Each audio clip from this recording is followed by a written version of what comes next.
गामार शेषा मुंडारे थिला गोटे पुराना घर।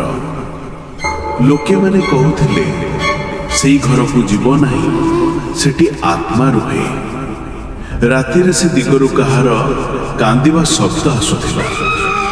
सेइथिपई आजी जाई केही सेटाकु जाउथिले नाही। किंतु हिमू सेही कथा को प्रथम थर शुणिला। से भी भाविला भय तो सेइथि थाए जेउटी सत्य लुचि थाए। से भाविला सही भूतिया घर को जीव। संध्या बेला हिमू धीरे चली सही घर आड़ को गला। हाथरे गोटे लंठन धरी थाए।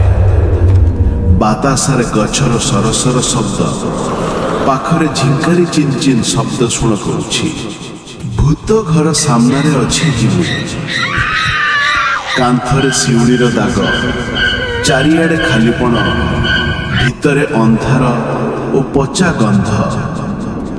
दीपर लंठनर आलोकरे दिवालरे छाया हलिला। हिमू भीतर को पशिला। अचानक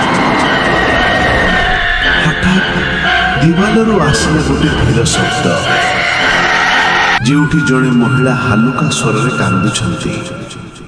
किए किया आसिला? हिमू लांठन ऊपर को उठाइला। देखिला दिवालर लेखा अछि, मो कथा केही सुनिला नहीं। हिमू दिवाल पछकु ढुकिला। सेठे थिला गोटे पुराना चित्रपट, जड़े महिला और तांकर छोट पुओ। से माने बहुत वर्ष पूर्वारु एथिरे रहुथिले। घर भंगी से माने चापी हुई जाइथिले और से माने जीवन हराइथिले। हिमू लालठन भीतर को रखिला और धीरे कहिला, मु तुमर कथा सुनिली। मु भगवान को प्रार्थना करिबी जेपरि तुमको मुक्ति मिलु। किछि समय रे परिवेश शांत ही गला। हिमू हसिकी कहिला, बंधुगण, भय सेठी थाए जेउटी भय पचार कारण जना न थाए।